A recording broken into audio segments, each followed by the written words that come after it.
അധ്യായം 26. യേശുവിനെ വധിക്കാൻ ആലോചന. യേശു ഈ വചനങ്ങളെല്ലാം അവസാനിപ്പിച്ച ശേഷം ശിഷ്യന്മാരോട് പറഞ്ഞു, 2 ദിവസം കഴിഞ്ഞ് പെസഹ ആണെന്ന് നിങ്ങൾക്കറിയാമല്ലോ. മനുഷ്യപുത്രൻ ക്രൂശിക്കപ്പെടാനായി ഏൽപ്പിക്കപ്പെടും. പ്രധാന പുരോഹിതന്മാരും ജനപ്രമാണികളും കയ്യാഫാസ് എന്നു പേരായ പ്രധാനാചാര്യൻ്റെ കൊട്ടാരത്തിൽ സമ്മേളിച്ച് യേശുവിനെ ചതിവിൽ പിടികൂടി വധിക്കേണ്ടതെങ്ങനെയെന്ന് ആലോചിച്ചു. അവർ പറഞ്ഞു, തിരുനാൾ ദിവസം വേണ്ട, ജനങ്ങൾ ബഹളമുണ്ടാക്കും. ബഥാനിയയിലെ തൈലാഭിഷേകം. യേശു ബഥാനിയയിൽ കുഷ്ഠരോഗിയായ ശിമയോന്റെ ഭവനത്തിലിരിക്കുമ്പോൾ വിലയേറിയ സുഗന്ധ തൈലം നിറച്ച ഒരു വെൺകൽ പാത്രവുമായി ഒരു സ്ത്രീ അവനെ സമീപിച്ചു. അവൻ ഭക്ഷണത്തിനിരിക്കുമ്പോൾ അവൾ തൈലം അവൻ്റെ ശിരസിൽ ഒഴിച്ചു. ഇത് കണ്ട ശിഷ്യന്മാർ കോപത്തോടെ പറഞ്ഞു, എന്തിനീ പാഴ്ചെലവ്? ഈ സുഗന്ധ തൈലം നല്ല വിലയ്ക്ക് വിറ്റ് ദരിദ്രർക്ക് കൊടുക്കാമായിരുന്നില്ലേ? യേശു ഇത് ഗ്രഹിച്ച് അവരോട് പറഞ്ഞു, എന്തിന് നിങ്ങൾ ഈ സ്ത്രീയെ വിഷമിപ്പിക്കുന്നു? ഇവൾ എനിക്ക് വേണ്ടി ഒരു നല്ല കാര്യം ചെയ്തിരിക്കുന്നു. ദരിദ്രർ എപ്പോഴും നിങ്ങളോട് കൂടെയുണ്ട്, ഞാനാകട്ടെ എപ്പോഴും നിങ്ങളോട് കൂടെ ഉണ്ടായിരിക്കുകയില്ല. എന്നെ സംസ്കരിക്കുന്നതിനുള്ള ഒരുക്കമായിട്ടാണ് ഇവൾ എൻ്റെ ശിരസിൽ തൈലം പൂശിയത്. സത്യമായി ഞാൻ നിങ്ങളോട് പറയുന്നു, ലോകത്തിലെവിടെയെല്ലാം ഈ സുവിശേഷം പ്രസംഗിക്കപ്പെടുമോ അവിടെയെല്ലാം ഇവൾ ചെയ്ത കാര്യവും ഇവളുടെ സ്മരണയ്ക്കായി പ്രസ്താവിക്കപ്പെടും. യൂദാസിൻ്റെ വഞ്ചന. 12 പേരിൽ ഒരുവനായ യൂദാസ് ഇസ്കറിയോത്ത പ്രധാന പുരോഹിതന്മാരുടെ അടുത്ത് ചെന്ന് ചോദിച്ചു, ഞാൻ അവനെ നിങ്ങൾക്ക് ഏൽപ്പിച്ചു തന്നാൽ നിങ്ങൾ എനിക്ക് എന്തു തരും? അവർ അവന് 30 വെള്ളി നാണയങ്ങൾ വാഗ്ദാനം ചെയ്തു. അപ്പോൾ മുതൽ അവൻ യേശുവിനെ ഒറ്റിക്കൊടുക്കാൻ അവസരം അന്വേഷിച്ചുകൊണ്ടിരുന്നു. പെസഹ ആചരിക്കുന്നു. പുളിപ്പില്ലാത്ത അപ്പത്തിൻ്റെ 1-ാം ദിവസം ശിഷ്യന്മാർ യേശുവിൻ്റെ അടുത്ത് വന്ന് ചോദിച്ചു, നിനക്ക് പെസഹ എവിടെ ഒരുക്കണമെന്നാണ് നീ ആഗ്രഹിക്കുന്നത്? അവൻ പറഞ്ഞു, നിങ്ങൾ പട്ടണത്തിൽ പോയി ഇന്നയാളുടെ അടുത്ത് ചെന്ന് പറയുക, ഗുരു പറയുന്നു, എൻ്റെ സമയം സമാഗതമായി, ഞാൻ എൻ്റെ ശിഷ്യന്മാരോട് കൂടെ നിൻ്റെ വീട്ടിൽ പെസഹ ആചരിക്കും. യേശു നിർദ്ദേശിച്ചതുപോലെ ശിഷ്യന്മാർ പെസഹ ഒരുക്കി. വൈകുന്നേരമായപ്പോൾ അവൻ 12 ശിഷ്യന്മാരോടൊത്ത് ഭക്ഷണത്തിനിരുന്നു. ഭക്ഷിച്ചുകൊണ്ടിരിക്കെ അവൻ പറഞ്ഞു, സത്യമായി ഞാൻ നിങ്ങളോട് പറയുന്നു, നിങ്ങൾ ഒരുവൻ എന്നെ ഒറ്റിക്കൊടുക്കും. അവർ അതീവ ദുഃഖിതരായി. കർത്താവേ, അത് ഞാനല്ലല്ലോ എന്ന് ഓരോരുത്തരും അവനോട് ചോദിക്കാൻ തുടങ്ങി. അവൻ പ്രതിവചിച്ചു, എന്നോടുകൂടെ പാത്രത്തിൽ കൈമുക്കുന്നവൻ എന്നെ ഒറ്റിക്കൊടുക്കും. മനുഷ്യപുത്രൻ എഴുതപ്പെട്ടിരിക്കുന്നത് പോലെ പോകുന്നു. എന്നാൽ മനുഷ്യപുത്രനെ ആരൊറ്റിക്കൊടുക്കുന്നുവോ അവന് ദുരിതം. ജനിക്കാതിരുന്നെങ്കിൽ അവൻ നന്നായിരുന്നു. അവനെ ഒറ്റിക്കൊടുക്കാനിരുന്ന യൂദാസ് അവനോട് ചോദിച്ചു, ഗുരു, അത് ഞാനോ? അവൻ പറഞ്ഞു, നീ പറഞ്ഞു കഴിഞ്ഞു. പുതിയ ഉടമ്പടി. അവൻ ഭക്ഷിച്ചുകൊണ്ടിരിക്കുമ്പോൾ യേശു അപ്പമെടുത്ത് ആശീർവദിച്ച് മുറിച്ച് ശിഷ്യന്മാർക്ക് കൊടുത്തുകൊണ്ട് അരുളിച്ചെയ്തു, വാങ്ങി ഭക്ഷിക്കുവിൻ, ഇതെൻ്റെ ശരീരമാണ്. അനന്തരം പാനപാത്രമെടുത്ത് കൃതജ്ഞതാസ്തോത്രം ചെയ്ത് അവർക്ക് കൊടുത്തുകൊണ്ട് പറഞ്ഞു, നിങ്ങളെല്ലാവരും ഇതിൽ നിന്ന് പാനം ചെയ്യുവിൻ. ഇത് പാപമോചനത്തിനായി അനേകർക്ക് വേണ്ടി ചിന്തപ്പെടുന്നതും ഉടമ്പടിയുടേതുമായ എൻ്റെ രക്തമാണ്. ഞാൻ നിങ്ങളോട് പറയുന്നു, എൻ്റെ പിതാവിൻ്റെ രാജ്യത്തിൽ നിങ്ങളോടൊത്ത് നവമായി ഇത് പാനം ചെയ്യുന്ന ദിവസം വരെ മുന്തിരിയുടെ ഈ ഫലത്തിൽ നിന്ന് ഞാൻ വീണ്ടും കുടിക്കുകയില്ല. സ്തോത്രഗീതം ആലപിച്ച ശേഷം അവർ ഒലിവുമലയിലേക്ക് പോയി. പത്രോസ് ഗുരുവിനെ നിഷേധിക്കും. യേശു അവരോട് പറഞ്ഞു, ഈ രാത്രി നിങ്ങളെല്ലാവരും എന്നിൽ ഇടറും. ഞാൻ ഇടയനെ അടിക്കും, ആടുകൾ ചിതറിപ്പോകുമെന്ന് എഴുതപ്പെട്ടിരിക്കുന്നു. എന്നാൽ ഞാൻ ഉയർപ്പിക്കപ്പെട്ട ശേഷം നിങ്ങൾക്ക് മുൻപേ ഗലീലയിലേക്ക് പോകും. അപ്പോൾ പത്രോസ് അവനോട് പറഞ്ഞു, എല്ലാവരും നിന്നിൽ ഇടറിയാലും ഞാൻ ഇടറുകയില്ല. യേശു പറഞ്ഞു, സത്യമായി ഞാൻ നിന്നോട് പറയുന്നു, ഈ രാത്രി കോഴി കൂവുന്നതിന് മുൻപ് നീ എന്നെ 3 പ്രാവശ്യം നിഷേധിച്ച് പറയും. പത്രോസ് പറഞ്ഞു, നിന്നോടുകൂടെ മരിക്കേണ്ടി വന്നാൽ പോലും ഞാൻ നിന്നെ നിഷേധിക്കുകയില്ല. ഇങ്ങനെ തന്നെ മറ്റെല്ലാ ശിഷ്യന്മാരും പറഞ്ഞു. ഗെത്സേമനയിൽ പ്രാർത്ഥിക്കുന്നു. അനന്തരം യേശു അവരോടൊത്ത് ഗെത്സേമനി എന്ന സ്ഥലത്തെത്തി. അവൻ ശിഷ്യന്മാരോട് പറഞ്ഞു, ഞാൻ പോയി പ്രാർത്ഥിക്കുവോളം നിങ്ങളിവിടെ ഇരിക്കുക.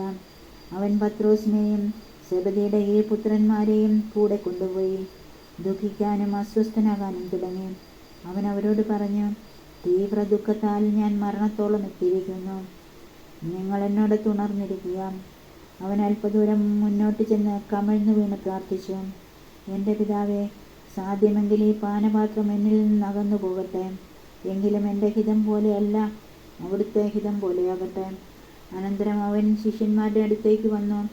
അപ്പോൾ അവർ ഉറങ്ങുന്നത് കണ്ടു.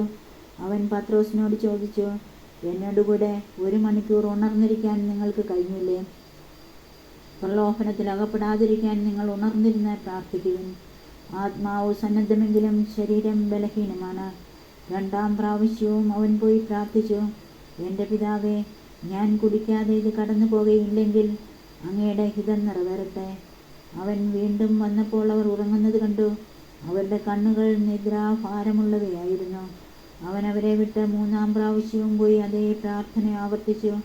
പിന്നെ അവൻ ശിഷ്യന്മാരുടെ അടുത്ത് വന്ന് പറഞ്ഞു, നിങ്ങൾ ഇപ്പോഴും ഉറങ്ങി വിശ്രമിക്കുന്നുവോ? ഇതാ സമയം അടുത്തിരിക്കുന്നു. മനുഷ്യപുത്രൻ പാപികളുടെ കൈകളിൽ ഏൽപ്പിക്കപ്പെടുന്നു. എഴുന്നേൽക്കുവിൻ, നമുക്ക് പോകാം. എന്നെ ഒറ്റിക്കൊടുക്കുന്നവൻ അടുത്തെത്തിയിരിക്കുന്നു. യേശുവിനെ ഒറ്റിക്കൊടുക്കുന്നു. അവൻ സംസാരിച്ചു കൊണ്ടിരിക്കുമ്പോൾ തന്നെ 12 പേരിൽ ഒരുവനായ യൂദാസ് അവിടെ എത്തി. അവനോടുകൂടെ പ്രധാന പുരോഹിതന്മാരുടെയും ജനപ്രമാണികളുടെയും അടുക്കൽ നിന്ന് വാളും വടികളുമായി ഒരു ജനക്കൂട്ടവും വന്നിരുന്നു. ഒറ്റുകാരൻ അവർക്ക് ഈ അടയാളം നൽകിയിരുന്നു, ഞാൻ ആരെ ചുംബിക്കുന്നുവോ അവൻ തന്നെ, അവനെ പിടിച്ചുകൊള്ളുക. അവൻ പെട്ടെന്ന് യേശുവിൻ്റെ അടുത്ത് ചെന്ന്, ഗുരോ സ്വസ്തി എന്ന് പറഞ്ഞ് അവനെ ചുംബിച്ചു. യേശു അവനോട് ചോദിച്ചു, സ്നേഹിതാ, നീ എന്തിനാണ് വന്നത്? അപ്പോൾ അവർ മുന്നോട്ട് വന്ന് യേശുവിനെ പിടിച്ചു. യേശുവിനോട് കൂടെ ഉണ്ടായിരുന്നവരിൽ ഒരുവൻ കൈനീട്ടി വാളൂരി പ്രധാന പുരോഹിതൻ്റെ സേവകനെ വെട്ടി അവൻ്റെ ചെവി ഛേദിച്ചു കളഞ്ഞു. യേശു അവനോട് പറഞ്ഞു, വാൾ ഉറയിലിടുക. വാളെടുക്കുന്നവൻ വാളാൽ നശിക്കും. എനിക്ക് എൻ്റെ പിതാവിനോട് അപേക്ഷിക്കാൻ കഴിയുകയില്ലെന്നും ഉടൻ തന്നെ അവിടുന്ന് എനിക്ക് തൻ്റെ ദൂതന്മാരുടെ 12-ലേറെ വ്യൂഹങ്ങളെ അയച്ചു തരികയില്ലെന്നും നീ വിചാരിക്കുന്നുവോ? അങ്ങനെയെങ്കിൽ ഇപ്രകാരം സംഭവിക്കണമെന്ന വിശുദ്ധ ലിഖിതം എങ്ങനെ നിറവേറും? യേശു ജനക്കൂട്ടത്തോട് പറഞ്ഞു, കവർച്ചക്കാരനെതിരെ എന്ന പോലെ വാളുകളും വടികളുമായി നിങ്ങൾ എന്നെ ബന്ധിക്കുവാൻ വന്നിരിക്കുന്നുവോ? ഞാൻ ദിവസവും ദേവാലയത്തിലിരുന്ന് നിങ്ങളെ പഠിപ്പിച്ചിരുന്നു, നിങ്ങളെന്നെ പിടിച്ചില്ല. പ്രവാചകന്മാരുടെ ലിഖിതങ്ങൾ പൂർത്തിയാകാൻ വേണ്ടിയാണ് ഇതൊക്കെയും സംഭവിച്ചത്. അപ്പോൾ ശിഷ്യന്മാരെല്ലാവരും അവനെ വിട്ട് ഓടിപ്പോയി. ന്യായാധിപ സംഘത്തിനു മുൻപിൽ യേശുവിനെ പിടിച്ച് ബന്ധിച്ചവർ പ്രധാന പുരോഹിതനായ കയ്യാഫാസിൻ്റെ അടുത്തേക്ക് അവനെ കൊണ്ടുപോയി. അവിടെ നിയമജ്ഞരും ശ്രേഷ്ഠന്മാരും സമ്മേളിച്ചിരുന്നു. പ്രധാന പുരോഹിതൻ്റെ മുറ്റം വരെ പത്രോസ് അവനെ അല്പം ദൂരെയായി അനുഗമിച്ചു. അനന്തരം അവൻ അകത്തു കടന്ന് അവസാനം എന്തെന്ന് കാണാൻ പരിചാരകന്മാരോടുകൂടെ ഇരുന്നു. പ്രധാന പുരോഹിതന്മാരും ന്യായാധിപ സംഘം മുഴുവനും യേശുവിനെ മരണത്തിന് ഏൽപ്പിച്ചു കൊടുക്കേണ്ടതിന് അവനെതിരെ കള്ളസാക്ഷ്യം അന്വേഷിച്ചു. പല കള്ളസാക്ഷികൾ വന്നെങ്കിലും അവർക്ക് സാക്ഷ്യമൊന്നും കിട്ടിയില്ല. അവസാനം 2 പേർ മുന്നോട്ട് വന്ന് ഇപ്രകാരം പറഞ്ഞു, ഈ ദേവാലയം നശിപ്പിക്കാനും 3 ദിവസം കൊണ്ട് നിർമ്മിക്കാനും എനിക്ക് സാധിക്കുമെന്ന് ഇവൻ പറഞ്ഞിട്ടുണ്ട്. പ്രധാന പുരോഹിതൻ എഴുന്നേറ്റ് നിന്ന് അവനോട് ചോദിച്ചു, നിനക്ക് മറുപടിയില്ലേ? ഇവർ നിനക്കെതിരെ സാക്ഷ്യപ്പെടുത്തുന്നതെന്ത്? യേശുവാകട്ടെ നിശബ്ദനായിരുന്നു. അപ്പോൾ പ്രധാന പുരോഹിതൻ അവനോട് പറഞ്ഞു, ജീവിക്കുന്ന ദൈവത്തിൻ്റെ നാമത്തിൽ ആണയിട്ട് ഞാൻ നിന്നോട് ചോദിക്കുന്നു, നീ ദൈവപുത്രനായ ക്രിസ്തുവാണോ എന്ന് ഞങ്ങളോട് പറയുക. യേശു അവനോട് പറഞ്ഞു, നീ പറഞ്ഞുവല്ലോ. എന്നാൽ ഞാൻ നിന്നോട് പറയുന്നു, ഇപ്പോൾ മുതൽ മനുഷ്യപുത്രൻ ശക്തിയുടെ വലതുഭാഗത്ത് ഉപവിഷ്ടനായിരിക്കുന്നതും വാനമേഘങ്ങളിൽ വരുന്നതും നിങ്ങൾ കാണും. അപ്പോൾ പ്രധാന പുരോഹിതൻ മേലങ്കി കീറിക്കൊണ്ട് പറഞ്ഞു, ഇവൻ ദൈവദൂഷണം പറഞ്ഞിരിക്കുന്നു. ഇനി സാക്ഷികളെ കൊണ്ട് നമുക്കെന്ത് ആവശ്യം? ഇതാ ദൈവദൂഷണം നിങ്ങളിപ്പോൾ കേട്ടുവല്ലോ. നിങ്ങൾക്കെന്തു തോന്നുന്നു? അവൻ പ്രതിവിധിച്ചു, അവൻ മരണത്തിന് അർഹനാണ്. അനന്തരം അവർ അവൻ്റെ മുഖത്ത് തുപ്പുകയും അവനെ അടിക്കുകയും ചെയ്തു.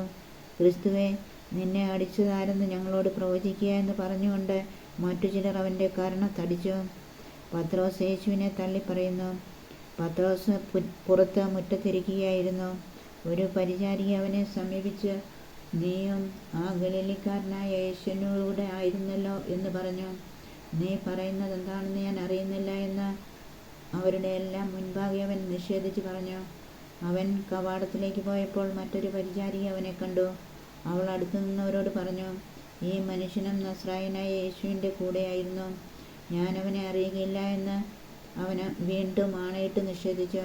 കുറെ കഴിഞ്ഞപ്പോൾ അടുത്തു നിന്നിരുന്നവർ പത്രോസിനെ സമീപിച്ച് പറഞ്ഞു, നീ അവരിൽ ഒരുവനാണ് തീർച്ച. നിന്റെ സംസാര രീതി തന്നെ ഇത് തെളിയിക്കുന്നു. പത്രോസാകട്ടെ, ഞാൻ ആ മനുഷ്യനെ അറിയുകയില്ല എന്ന് പറഞ്ഞ് ശപിക്കാനും ആണയിടാനും തുടങ്ങി. ഉടനെ കോഴി കൂകി. കോഴി കൂകുന്നതിന് മുൻപ് 3 പ്രാവശ്യം നീ എന്നെ നിഷേധിക്കുമെന്ന് യേശു പറഞ്ഞ വാക്കുകൾ അപ്പോൾ പത്രോസ് ഓർമ്മിച്ചു. അവൻ പുറത്തുപോയി ഹൃദയം നൊന്ത് കരഞ്ഞു. അധ്യായം 27. യേശു പീലാത്തോസിന്റെ മുൻപിൽ. പ്രഭാതമായപ്പോൾ പ്രധാന പുരോഹിതന്മാരും ജനപ്രമാണികളും യേശുവിനെ വധിക്കേണ്ടതിന് അവനെതിരെ ആലോചന നടത്തി. അവർ അവനെ ബന്ധിച്ചു കൊണ്ടുപോയി ദേശാധിപതിയായ പീലാത്തോസിനെ ഏൽപ്പിച്ചു. യൂദാസിന്റെ അന്ത്യം. അവനെ ഒറ്റിക്കൊടുത്ത യൂദാസ് അവൻ ശിക്ഷയ്ക്ക് വിധിക്കപ്പെട്ടു എന്നറിഞ്ഞപ്പോൾ പശ്ചാത്തപിച്ച് ആ 30 വെള്ളി നാണയങ്ങൾ പ്രധാന പുരോഹിതന്മാരെയും പ്രമാണിമാരെയും ഏൽപ്പിച്ചുകൊണ്ട് പറഞ്ഞു, നിഷ്കളങ്ക രക്തത്തെ ഒറ്റിക്കൊടുത്ത ഞാൻ പാപം ചെയ്തിരിക്കുന്നു. അവർ അവനോട് പറഞ്ഞു, അതിന് ഞങ്ങൾക്കെന്താ? അത് നിന്റെ കാര്യമാണ്. വെള്ളി നാണയങ്ങൾ ദേവാലയത്തിലേക്ക് വലിച്ചെറിഞ്ഞിട്ട് അവൻ പോയി കെട്ടുഞാന്ന് ചത്തു.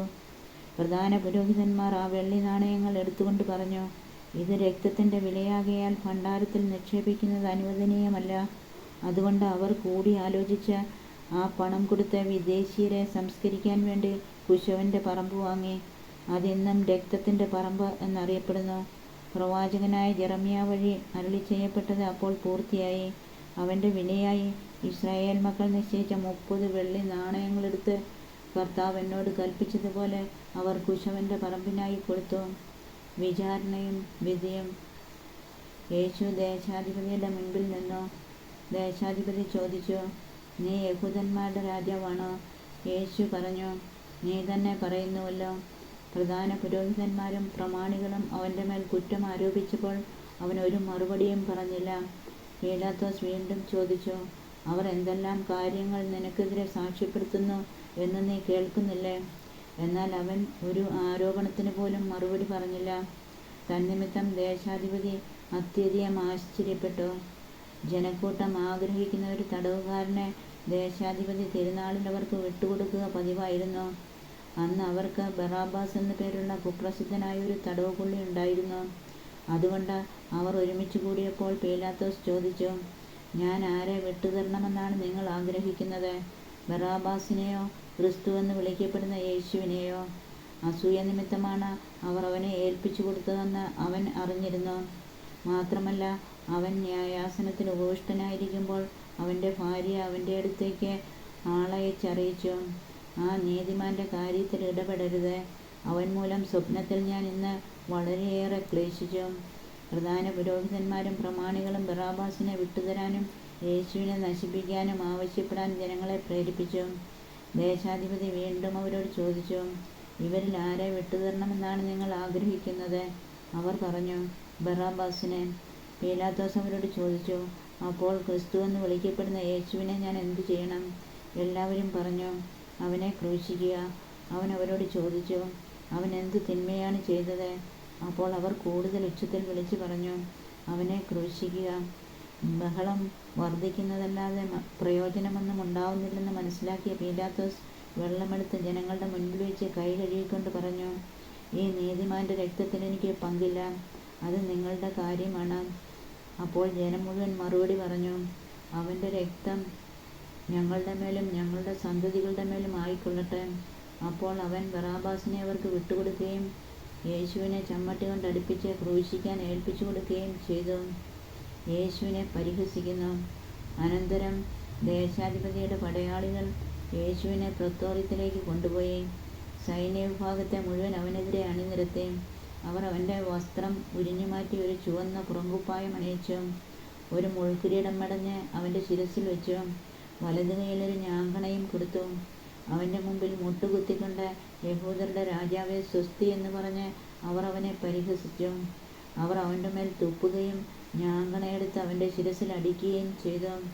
അവനെ പരിഹസിച്ചതിന് ശേഷം പുറങ്കുപ്പായം അഴിച്ചുമാറ്റി അവൻ്റെ വസ്ത്രം വീണ്ടും ധരിപ്പിച്ച് കുരിശിൽ തറയ്ക്കാൻ കൊണ്ടുപോയി.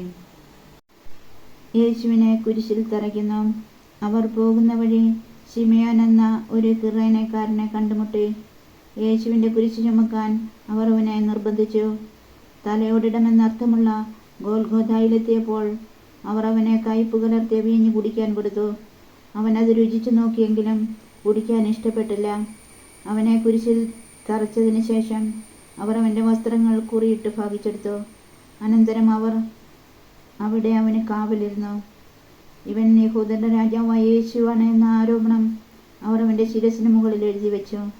അവനോടുകൂടെ 2 കവർച്ചക്കാരെയും അവർ കുരിശിൽ തറച്ചു, ഒരുവനെ വലത്തും അപരനെ ഇടത്തും.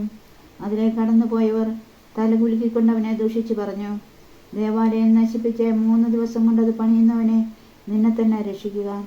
നീ ദൈവപുത്രനാണെങ്കിൽ കുരിശിൽ നിന്നിറങ്ങി വരിക. അപ്രകാരം തന്നെ പ്രധാന പുരോഹിതന്മാർ നിയമജ്ഞരോടും പ്രമാണികളോടുമൊത്ത് അവനെ പരിഹസിച്ചുകൊണ്ട് പറഞ്ഞു, ഇവൻ മറ്റുള്ളവരെ രക്ഷിച്ചു, തന്നെ രക്ഷിക്കാൻ ഇവന് സാധിക്കുന്നില്ല. ഇവൻ ഇസ്രായേലിൻ്റെ രാജാവാണല്ലോ. കുരിശിൽ നിന്നിറങ്ങി വരട്ടെ, ഞങ്ങൾ ഇവനിൽ വിശ്വസിക്കാം. ഇവൻ ദൈവത്തിൽ ആശ്രയിച്ചു, വേണമെങ്കിൽ ദൈവം ഇവനെ രക്ഷിക്കട്ടെ. ഞാൻ ദൈവപുത്രനാണ് എന്നാണല്ലോ ഇവൻ പറഞ്ഞിരുന്നത്. അവനോടൊപ്പം ക്രൂശിക്കപ്പെട്ട കവർച്ചക്കാരും ഇപ്രകാരം തന്നെ അവനെ പരിഹസിച്ചു. യേശുവിൻ്റെ മരണം. 6-ാം മണിക്കൂർ മുതൽ 9-ാം മണിക്കൂർ വരെ ഭൂമിയിലെങ്ങും അന്ധകാരം വ്യാപിച്ചു.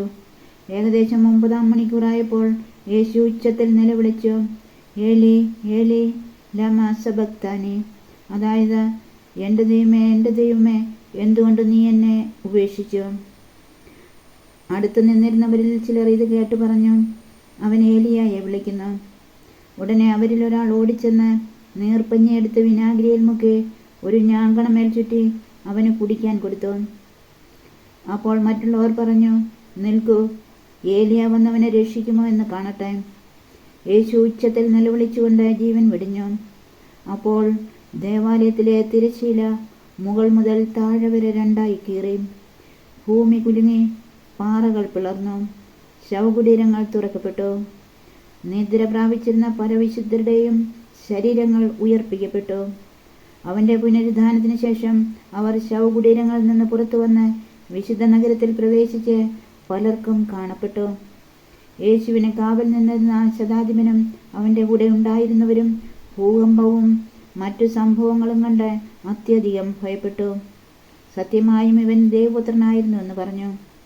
ഗലീലയിൽ നിന്ന് യേശുവിനെ അനുഗമിച്ചവരും അവനുമായി ശുശ്രൂഷ ചെയ്തിരുന്നവരുമായ അനേകം സ്ത്രീകൾ അകലെ ഈ കാര്യങ്ങൾ നോക്കിക്കൊണ്ട് നിന്നിരുന്നു. അക്കൂട്ടത്തിൽ മഗ്ദലന മറിയവും യാക്കോബിൻ്റെയും ജോസഫിൻ്റെയും അമ്മയായ മറിയവും സെബദീപുത്രന്മാരുടെ അമ്മയും ഉണ്ടായിരുന്നു. യേശുവിനെ സംസ്കരിക്കുന്നു. വൈകുന്നേരമായപ്പോൾ അരിമത്തേക്കാരൻ യോസഫ് എന്ന ധനികൻ അവിടെ എത്തി. അവനും യേശുവിന് ശിഷ്യപ്പെട്ടിരുന്നു. അവൻ പീലാത്തോസിൻ്റെ അടുത്ത് ചെന്ന് യേശുവിൻ്റെ ശരീരം ചോദിച്ചു. അതവന് വിട്ടുകൊടുക്കാൻ പീലാത്തോസ് കൽപ്പിച്ചു. യോസഫ് ശരീരമെടുത്ത് ശുചിയായ ഒരു തുണിയിൽ പൊതിഞ്ഞ് പാറയിൽ വെട്ടിയുണ്ടാക്കിയ തൻ്റെ പുതിയ കല്ലറയിൽ സംസ്കരിച്ചു. കല്ലറയുടെ വാതിൽക്കൽ ഒരു വലിയ കല്ലുരുട്ടി വെച്ചിട്ട് അവൻ പോയി. മഗ്ദലന മറിയവും മറ്റേ മറിയവും ശവകുടീരത്തിന് അഭിമുഖമായി അവിടെ ഇരുന്നിരുന്നു. കല്ലറയ്ക്ക് കാവൽ. പിറ്റേ ദിവസം, അതായത് ഒരുക്ക ദിനത്തിൻ്റെ പിറ്റേന്ന്, പ്രധാന പുരോഹിതന്മാരും ഫരിസേയരും പീലാത്തോസിൻ്റെ അടുക്കൽ ഒരുമിച്ച് കൂടി. അവർ പറഞ്ഞു, യജമാനെ, 3 ദിവസം കഴിഞ്ഞ് ഞാൻ ഉയർത്തെഴുന്നേൽക്കുമെന്ന് ആ വഞ്ചകൻ ജീവിച്ചിരുന്നപ്പോൾ പറഞ്ഞത് ഞങ്ങളിപ്പോൾ ഓർമ്മിക്കുന്നു. അതിനാൽ 3-ാം ദിവസം വരെ ശവകുടീരത്തിന് കാവലേർപ്പെടുത്താൻ ആജ്ഞാപിക്കുക. അല്ലെങ്കിൽ അവൻ്റെ ശിഷ്യന്മാർ വന്ന് അവനെ മോഷ്ടിക്കുകയും അവൻ മരിച്ചവരിൽ നിന്ന് ഉദ്ധാനം ചെയ്തുവെന്ന് ജനങ്ങളോട് പറയുകയും ചെയ്തെന്ന് വരും. അങ്ങനെ അവസാനത്തെ വഞ്ചന ആദ്യത്തേതിനേക്കാൾ ഗുരുതരമായി തീരുകയും ചെയ്യും. പീലാത്തോസ് അവരോട് പറഞ്ഞു, നിങ്ങൾക്കൊരു കാവൽ സേനയുണ്ടല്ലോ, പോയി നിങ്ങളുടെ കഴിവ് പോലെ കാത്തുകൊള്ളുവിൻ. അവർ പോയി കല്ലിന് മുദ്രവെച്ച് കാവൽക്കാരെ നിർത്തി കല്ലറ ഭദ്രമാക്കുകയും. അധ്യായം 28. പുനരുദ്ധാനം. സാബത്തിന് ശേഷം ആഴ്ചയുടെ 1-ാം ദിവസം രാവിലെ മഗ്ദലന മറിയവും മറ്റേ മറിയവും ശവകുടീരം സന്ദർശിക്കാൻ വന്നു. അപ്പോൾ വലിയൊരു ഭൂകമ്പമുണ്ടായി. കർത്താവിൻ്റെ ദൂതൻ സ്വർഗത്തിൽ നിന്നിറങ്ങി വന്ന് കല്ലുരുട്ടി മാറ്റി അതിന്മേലിരുന്നു. അവൻ്റെ രൂപം മിന്നൽ പിണർ പോലെ ആയിരുന്നു, വസ്ത്രം മഞ്ഞ് പോലെ വെളുത്തതും. അവനെക്കുറിച്ചുള്ള ഭയനിമിത്തം കാവൽക്കാർ വിറപൂണ്ട് മരിച്ചവരെ പോലെയായി. ദൂതൻ സ്ത്രീകളോട് പറഞ്ഞു, ഭയപ്പെടേണ്ട, ക്രൂശിക്കപ്പെട്ട യേശുവിനെയാണ് നിങ്ങൾ അന്വേഷിക്കുന്നതെന്ന് എനിക്കറിയാം. അവനിവിടെ ഇല്ല. താൻ അരുളി ചെയ്തതുപോലെ അവൻ ഉയർപ്പിക്കപ്പെട്ടു. അവൻ കിടന്ന സ്ഥലം വന്ന് കാണുവിൻ. വേഗം പോയി അവൻ്റെ ശിഷ്യന്മാരോട്, അവൻ മരിച്ചവരുടെ ഇടയിൽ നിന്ന് ഉയർപ്പിക്കപ്പെട്ടെന്നും നിങ്ങൾക്ക് മുമ്പേ ഗലീലയിലേക്ക് പോകുന്നെന്നും അവിടെ വെച്ച് നിങ്ങളവനെ കാണുമെന്നും പറയുവിൻ. ഇതായി കാര്യം ഞാൻ നിങ്ങളോട് പറഞ്ഞിരിക്കുന്നു. അവർ കല്ലറ വിട്ട് ഭയത്തോടും വലിയ സന്തോഷത്തോടും കൂടെ ശിഷ്യന്മാരെ വിവരമറിയിക്കാൻ ഓടി. അപ്പോൾ യേശു എതിരെ വന്ന് അവരെ അഭിവാദനം ചെയ്തു. അവർ അവനെ സമീപിച്ച് പാദങ്ങളിൽ കെട്ടിപ്പിടിച്ച് ആരാധിച്ചു. യേശു അവരോട് പറഞ്ഞു, ഭയപ്പെടേണ്ട, നിങ്ങൾ ചെന്ന് എൻ്റെ സഹോദരന്മാരോട് ഗലീലിലേക്ക് പോകണമെന്നും അവിടെ അവർ എന്നെ കാണുമെന്നും പറയുക. കാവൽക്കാരുടെ വ്യാജ പ്രസ്താവന. അവർ പോയപ്പോൾ കാവൽക്കാരിൽ ചിലർ പട്ടണത്തിൽ ചെന്ന് സംഭവിച്ചതെല്ലാം പ്രധാന പുരോഹിതന്മാരെ അറിയിച്ചു. അവരും പ്രമാണികളും കൂടി ആലോചിച്ചതിന് ശേഷം പടയാളികൾക്ക് വേണ്ടത്ര പണം കൊടുത്തിട്ട് പറഞ്ഞു, ഞങ്ങൾ ഉറങ്ങിയപ്പോൾ രാത്രിയിൽ അവൻ്റെ ശിഷ്യന്മാർ വന്ന് അവനെ മോഷ്ടിച്ചു കൊണ്ടുപോയി എന്ന് പറയുവിൻ. ദേശാധിപതി ഇതറിഞ്ഞാൽ ഞങ്ങൾ അവനെ സ്വാധീനിച്ച് നിങ്ങൾക്ക് ഉപദ്രവം ഉണ്ടാക്കാതെ നോക്കിക്കൊള്ളാം. അവർ പണം വാങ്ങി നിർദ്ദേശമനുസരിച്ച് പ്രവർത്തിച്ചു. ഇത് ഇന്നും യഹൂദരുടെ ഇടയിൽ പ്രചാരത്തിലിരിക്കുന്നു. പ്രേക്ഷിത ദൗത്യം. യേശു നിർദ്ദേശിച്ചതുപോലെ 11 ശിഷ്യന്മാരും ഗലീലയിലെ മലയിലേക്ക് പോയി. അവനെ കണ്ടപ്പോൾ അവർ അവനെ ആരാധിച്ചു. എന്നാൽ ചിലർ സംശയിച്ചു. യേശു അവരെ സമീപിച്ച് അരുളി ചെയ്തു, സ്വർഗത്തിലും ഭൂമിയിലുമുള്ള എല്ലാ അധികാരവും എനിക്ക് നൽകപ്പെട്ടിരിക്കുന്നു. ആകയാൽ നിങ്ങൾ പോയി എല്ലാ ജനതകളെയും ശിഷ്യപ്പെടുത്തുവിൻ. പിതാവിൻ്റെയും പുത്രൻ്റെയും പരിശുദ്ധാത്മാവിൻ്റെയും നാമത്തിൽ അവർക്ക് ജ്ഞാനസ്നാനം നൽകുവിൻ. ഞാൻ നിങ്ങളോട് കൽപ്പിച്ചവയെല്ലാം അനുസരിക്കാൻ അവരെ പഠിപ്പിക്കുവിൻ. യുഗാന്തം വരെ എന്നും ഞാൻ നിങ്ങളോട് കൂടെ ഉണ്ടായിരിക്കും.